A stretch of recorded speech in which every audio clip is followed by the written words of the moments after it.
Okay, so we're on page 21 in your workbooks. So flashback is a memory of events prior to the start of the story. Dreams can be considered flashbacks. They're not always flashbacks, but they might be. Flashbacks have deeper meanings because they give context or insight into current events. They help us to understand the characters more. And then the purposes of flashbacks, we have three main purposes. They provide insight into character background / motivation. They increase suspense. And then they contrast the past with the present. So what I want you to do is I want you to go back and reread these pages, pages 173 to 184. It's the chapter called The Accordionist, and fill out the chart below. So just pause the video if you're at home, go back and read that, and then press play as we go over these notes because the class has already read it, so we're going to keep going. Now when it says the accordionist, there's two people that it could be referring to. Which two people could the accordionist refer to? That title. It's kind of a trick question. Didn't know you were going to get asked that. Hans, good. That's the first one. His friend Eric. And his friend Eric. Good. So we've got two people who play the accordion. Hans, and who did Hans learn from? Eric. His friend Eric, Eric Vandenberg. Eric and his son are going to be very important in the rest of this story. Now, who would like to tackle this first block? Summarize the first flashback. What needs to go in this summary? What's a big event that happened? Eli, what do you think? Eric died. Good. Good point to make. Make sure that we have that written down. Eric died, but Hans did not. Everyone in Hans' company died, but Hans didn't. Why didn't he die? He had to write letters. His friend volunteered him. So Eric volunteered Hans and saved his life. So Death says at some point in this chapter, Death is like, I've met Hans, but he escaped me. So Eric dies. What insight, this is the next box, what insight does this flashback give about Hans' character? What did you write for this? What does it tell us about Hans as a friend? Is he a good friend or a bad friend? He's a good friend. Marissa's giving me a thumbs up. Write that down if you didn't have it already. After the war, when Hans comes back, who does he go visit? His family, or Eric's family. Eric's family. He knew that Eric was married, so he visits Eric's wife, and he finds out that Eric had a son, right? What was that son's name? Max. Max. So we're starting to see how things are connected. So for what insight does it give about Hans' character? I'm going to say it shows that he is a good friend. What does he promise Eric's wife? Help if he needs anything. Okay. Good. He promises to help. Sorry, y'all know I can't talk and write at the same time. He promises to help Eric's family. He says, if you ever need anything painted, I can paint that. Does she need anything painted? No. So it's kind of like, doesn't really mean a lot, but he also says, if you ever need help with anything, you contact me. Do you think that Hans, based on what we know about Hans, is he the type of person who means that kind of promise, or is he the type of person who just says that because he feels like he's supposed to? What do you think? He means it. He means it. So when he says, if you ever need help, I will help you, that it means a lot. It's a major important moment that brings us to the present. How does the flashback connect the past with the present? What did you say for this box? It's a little tricky to follow. What do we think? He has promised to help Eric's family, right? And the current point of the story, who is he hiding? He's hiding Max, which is Eric's son. So do you see how this flashback gives us character background and context? We didn't know who Max was when he showed up at their doorstep, but now we know it's Max Vandenberg, it's Eric's son. So it shows the connection. Oh, this marker is really on its left leg. Shows the connection between Max and Hans. So is it random that Max showed up on Hans's doorstep? No, it's not random at all. It felt random, but now that we've had the flashback, we realize there's a deeper connection here. Okay, so flashback number 2 was Hans and the Nazi Party. What did we learn? What happened in the second flashback? What did you put in your summary box? Somebody give me an event. Yes. I said that he walked away from it. Good. Jackson said he walked away from the Nazi Party.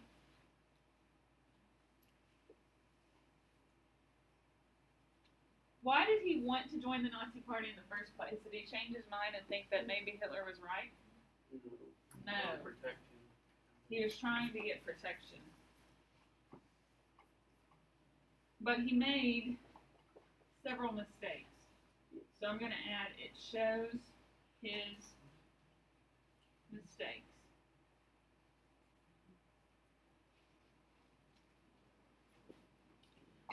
What was another one of his major mistakes? What did he do to help his Jewish friend? He painted his door. Good. His Jewish friend's door was covered in ugly slurs, racial slurs, and so Hans said, I will help you. And he came back and he painted over the door, which we would say is a very kind thing to do. But what did the Nazis say about it? Well, the most Nazi involved dude walked past him. Good. Right as he was doing it, a very important Nazi officer walked by and saw him. And so they hated that he would do that. And so is Hans going to be able to join the Nazi Party? Yeah. No. It didn't happen in this flashback. It's not ever going to happen because of what he was done. Now, what insight does this flashback give us about Hans's character? What kind of a man is he? He's a good man. Now, is he a good man when it's good for him, or is he a good man even when it's not good for him? Good man regardless. Good man regardless. Good way to put it.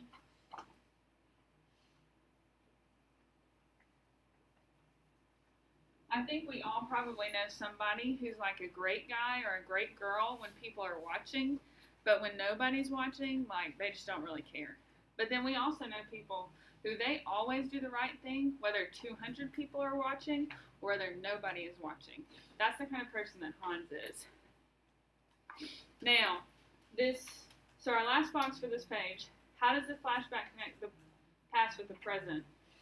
This first flashback showed the connection between Max and Hans. What I said for this box is that it explains why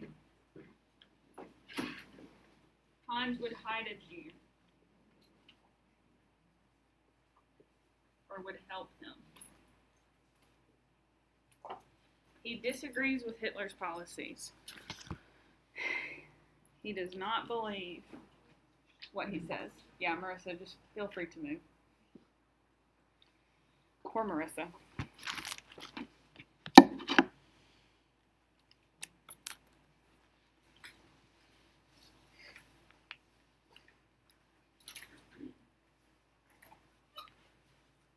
Is everybody good?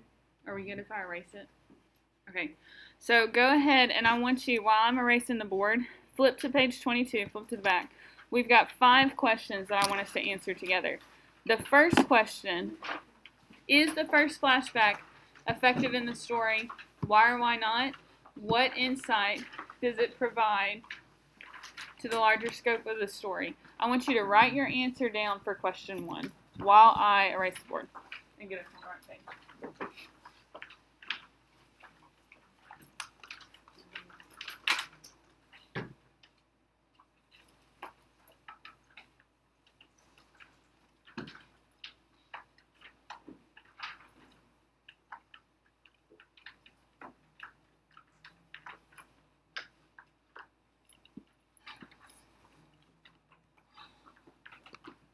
There we go.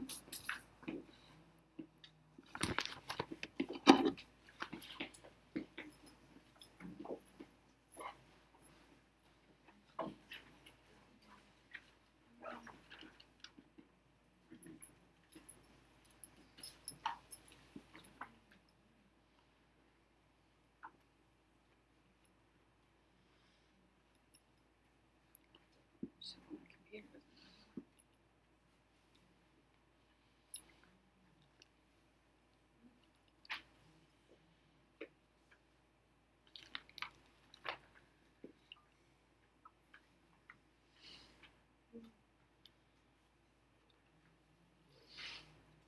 I know some of you are still writing, but while you write, raise your hand if you think the first flashback is effective. Lots of people raising their hand. This flashback is important. We need it in the story. So what insight does it provide to the larger scope of the story? And that just means like the bigger picture. What does this one chapter add to the bigger picture? Who wants to answer that? Somebody. What insight does it provide to the larger scope of the story? Eli, what'd you get? It explains like why Max is there, and it's like a chunk of Hans is It explains why Hayes is protecting. Good. It explains why Max is there, and it explains why he's so protective of Max.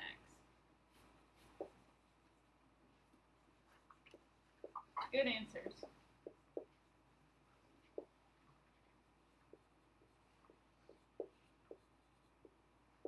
So we feel, or we should feel after this chapter, after these flashbacks, that we better understand Hans. We've known that Hans was struggling with something, but we didn't know what.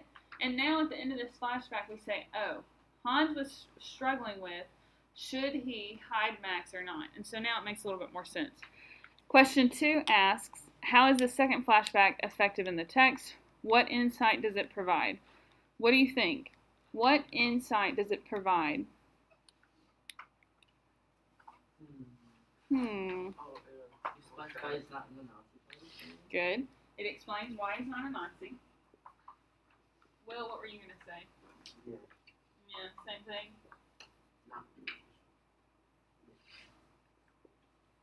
Do you remember that after the book burning, Hans went and bought a book? Does anybody remember what that book was called? Yes. What was it? It was called Mein Kampf. It was by Adolf Hitler. And so it was a little confusing. Why is Hans buying this book? And so it explains why he's not a Nazi, but it also explains why he bought Mein Kampf. Because who did he send it to? Max. He sent it to Max.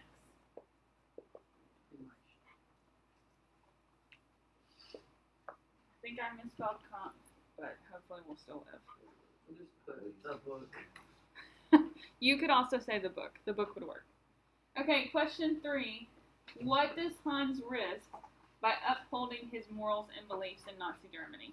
What does he risk by not being a Nazi? His life, death. His life, death, who else's life? His family. Max's, I misspelled life, he's going to get fired. His life, death, Max's life, family. He risks everything. If he is caught, everything he loves will be taken away from him, and he will be killed, and his family will be killed. Now, the second half of this question, I want you to answer on your own. Is it worth the risk? Why or why not? You have to decide. Is what Hans is doing worth the risk?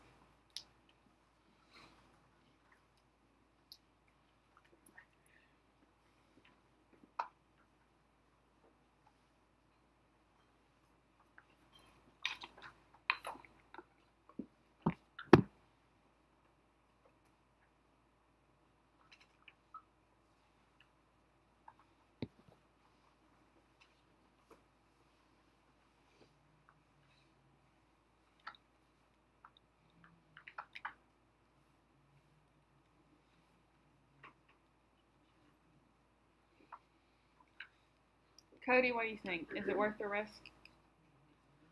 Cody says yes. Why? Well, I don't know why I did. Cody doesn't know why. He's still thinking. Gabe, what do you think? Help him out. I think yes, because like since Max's dad like voted him to be a writer or whatever, he feels like he has to like protect Max. Good. So like he feels that it's worth it. Good. And I'm just saying your answer back because I don't think the computer picked you up that far back. Gabe says he thinks yes because Eric, Max's dad, saved his life, so it's almost like a life for a life. Cooper, what were you going to say? I was just going to say he feels like you need to protect others. Good. You need to protect others. Eli, what were you gonna add? Every life is priceless. Every life is priceless. I really like that explanation. Marissa, what were you gonna add? Did you have your hand raised? I said yes because Eric saved him so Lacey could do is save his son. Good. Eric saved him, so the least he could do was save his son. So there's a lot of reasons why, but I think most of us would say yes, it's worth the risk. Now, question 4: how are Hans's actions criminal? What makes it a crime? Yes, Gabe. Well, like, the Nazis didn't like Jews, so, and they killed people that protected, and, yeah. Good. So in Nazi Germany, it was illegal to help a Jew in Nazi Germany.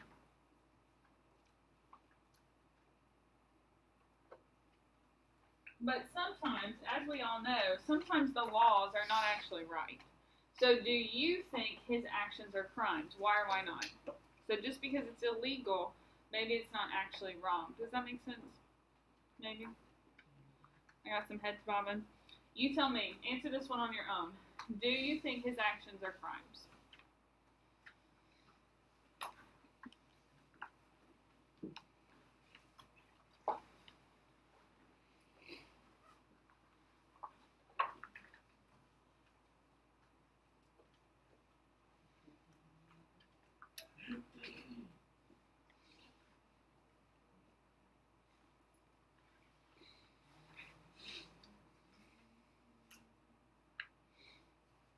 Will, what do you think? Are his actions a crime?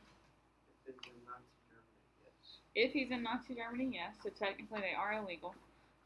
Gabe, what do you think? Well, I said yes because technically it's like a law, but in the technicality of it being right or wrong, I think it's wrong. Okay, so yes, it's a crime because technicality, it is against the law. But technicality, is it right or wrong? Gabe says it's right. Anyone else disagree? What if it was wrong? Oh, he said it was wrong. You think it's wrong to help Max? No, I mean like it's wrong for it to be a crime. Oh, okay. I was very concerned for a hot minute. I was like, no, we have to help Max. Okay, so it's definitely right to help Max. Wrong that it's illegal to do so. We're on the right page. Yes. I got it. Okay, so before I mess this up again, we're going to move to question 5. So text structure is how a story is laid out, right? Yesterday we talked about how the events are not always in order. Death doesn't always start at the beginning and then tell us the end of the story. Sometimes he tells us the end of the story and then he goes back to the beginning. So how long has Hans been planning Max's arrival? Write this down. He's been planning since June 1939. We could go back and look at all of the chapters and all of the pages, but we're not going to. I'm just going to tell you. Since June 1939. And at this point in the story, it is November.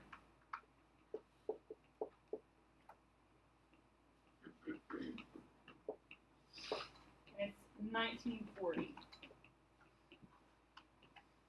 So he plans for it from June 1939 to November 1940. That's a long time. But this is a massive undertaking. This is not like, yeah, I guess I'll do it, send him over. This was a process, right? And what has he done in order to help him? Who did he meet with? Did he meet with Max or did he meet with Max's friend? Oh, Max's friend. He met with Max's friend. Anybody remember what his friend's name was? Starts with a W. This symbol right here, W with a slash, that just means with. And I know, Marissa, that you cannot see it all from the back, so we'll stop in a minute. I'll let you see it.